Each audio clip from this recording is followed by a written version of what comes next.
Pagpan? Mga brand. Mga Brand, okay.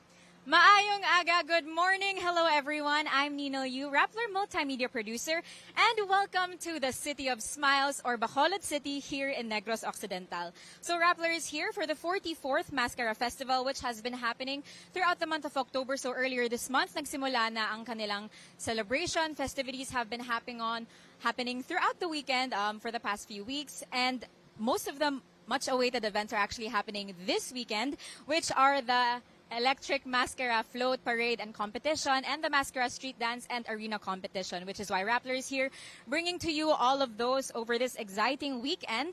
Now, we are live here at the Bacolod City Government Center, and as you can see around me, the festivities have already begun. Marami ng food booths here. Of course, ngayon, wala pang tao, wala pang nagbebenta dahil in the morning, a lot of people are recovering from the previous night's events. But if you can see, here last night, mararamdaman mo talaga na napaka-excited ng mga tao dito sa Bacolod to partake in the MassKara Festival. Now, come join me. Let's walk around the space.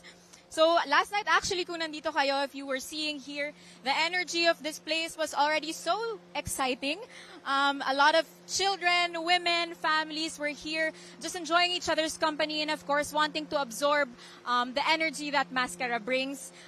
Inside the area, actually, aside from the food stalls, marami rin ditong mga vendors na nagbebenta ng iba't ibang souvenirs, mga trinkets, to help people get into the jovial spirit sa kanilang mga events. So dito actually, people just really go in these public spaces to be with each other, to engage with the community. But of course, also maybe to scout the possible good spots they can save for themselves once the festivities actually begin.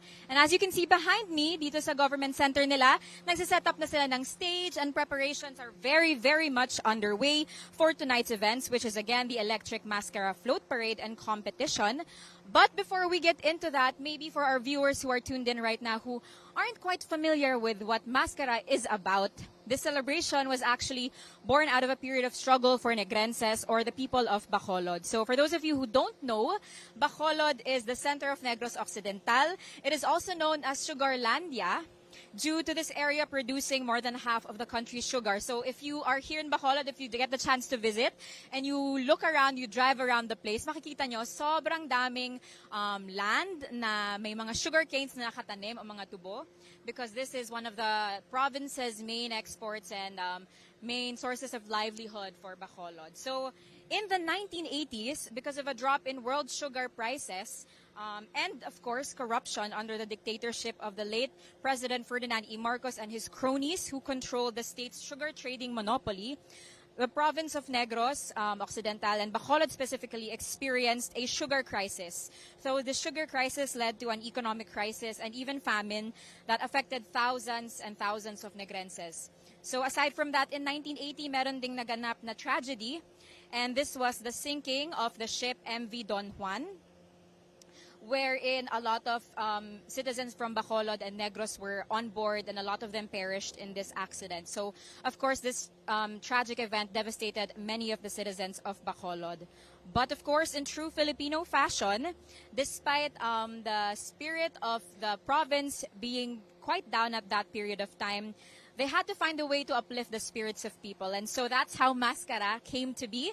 And today, MassKara Festival is conceived as a celebration of hope, optimism, and resilience in the face of challenging events. And of course, also to promote tourism. So actually, not just Filipinos from around the Philippines come to Bacolod to experience this festival.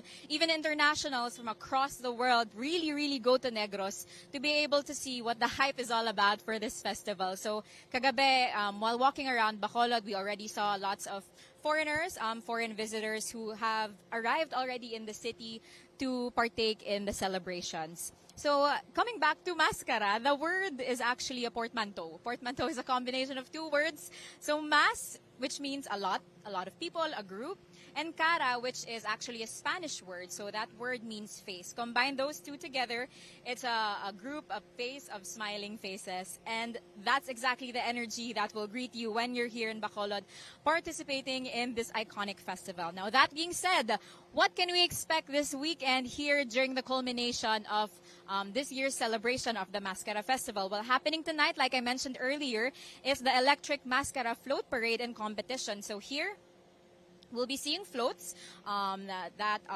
will be lighting up the streets of Bacolod. So specifically, the route they'll be taking is the Upper East Road down to Bacolod City Government Center, where we are right now. So mamaya dito in the street behind us, bababa yung mga floats. Iikot sila dito and they will converge here in front of the government center. So we're expecting around 11 barangays to show off their brilliant floats, and there should be 9 corporate floats participating as well. Now, this is a competition, so prizes will be awarded. The culminating activity will be happening right here behind me, where there will also be many guests of honors. Local politicians and national politicians are coming over, and of course, we're expecting to see also the First Lady, Liza Araneta Marcos, who is actually the guest of honor for this event and for this weekend.